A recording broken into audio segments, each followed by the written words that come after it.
episode 08, series 2 of 1001 Stories of Health, Youth and Hypertension.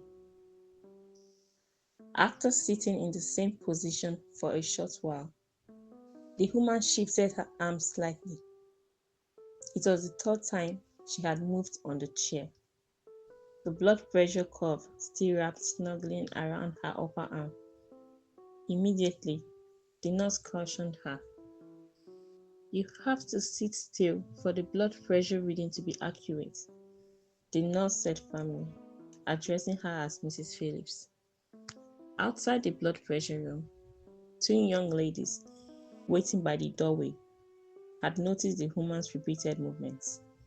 They overheard the nurse's warning and began whispering among themselves. Soon, their whispers turned into mockery, loud enough for the woman to hear, and unmistakably directed at her. They laughed about how painful the blood pressure curve must be, suggesting that it was the reason she could not sit still.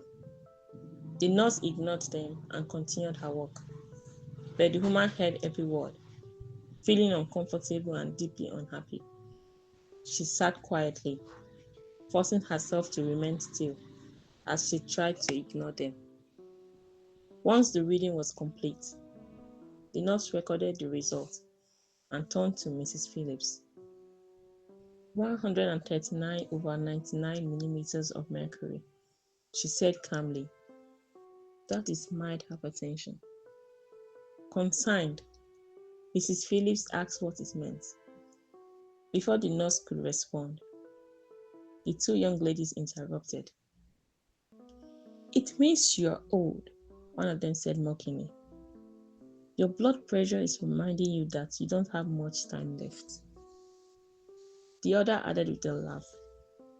"Hypertension, that's because you're old, unlike us." They clapped their hands and laughed loudly. The nurse froze for a moment, then looked at them sharply. "That is enough," she said firmly. "You are violating a patient's privacy. Please leave this area." In unison, the young ladies replied dismissively, "Whatever. Be just letting the old woman know she isn't much again.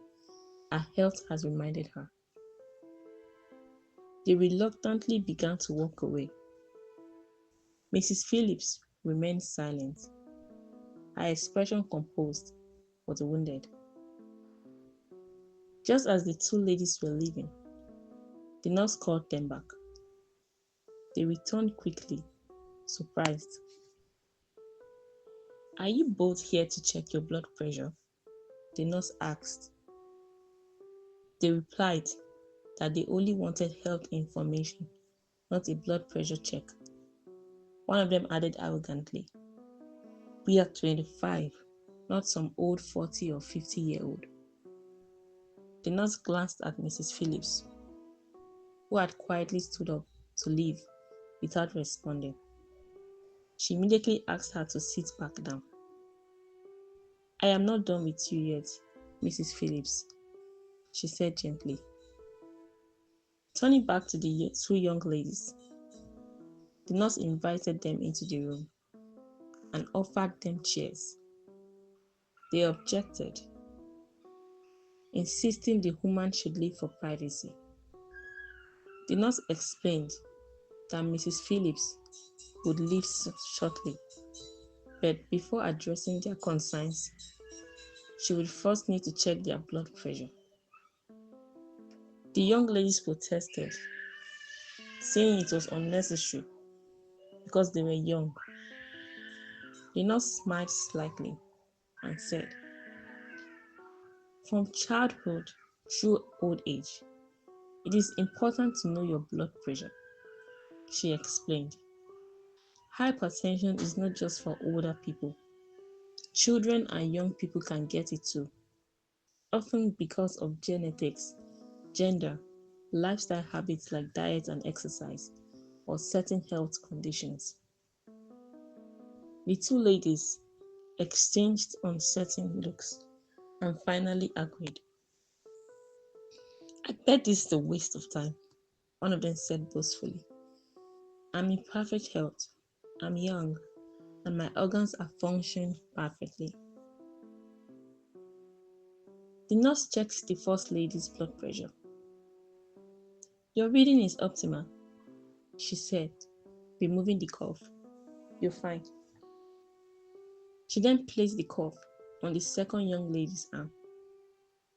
As it tightened, the young woman continued boasting about how healthy she was. When the measurement appeared, the nurse's expression changed. She said nothing and repeated it, but the numbers stayed the same. The young lady frowned. Why is my number so different from my friends? The nurse looked at the young lady, calm but fully alert. You have stage 2 hypertension, she said. This is serious and needs proper management. What? Both young ladies asked at once, panic rising in their voices. The nurse explained that the reading was high and required attention. She told the young lady that she should follow up with a doctor soon to manage her blood pressure, then stepped out briefly to make arrangements. Frightened, the young woman sat in silence beside her friend. It was then that Mrs. Phillips spoke gently. Don't worry, she said softly. It is not a death sentence. You will be treated and your blood pressure will come down. We went through the same thing. You are fortunate you found out early. The two ladies said nothing. They simply stared at each other, humbled and shaken. Moments later, the nurse returned with a file and asked the young ladies to follow her to see the doctor.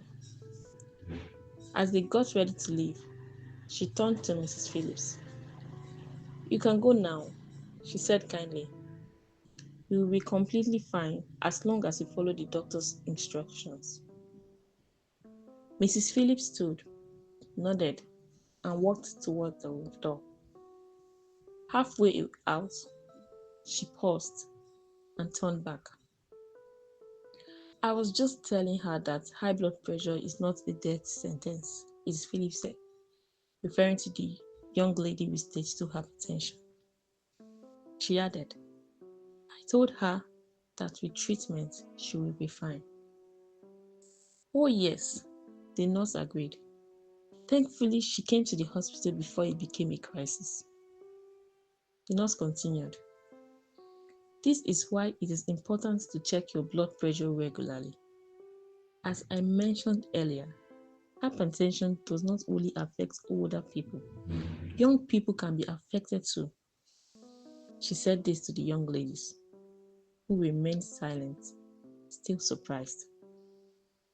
The nurse gently guided the two ladies away, while Mrs. Phillips quietly led the way. That day, the two young friends learned a lasting lesson about hypertension, its causes, its risks, and the importance of regular health checks.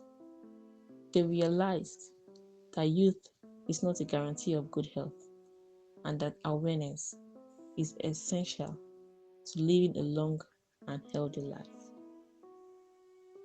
Keep enjoying the episodes of 1001 Stories of Health at 1001storiesofhealth.wordpress.com.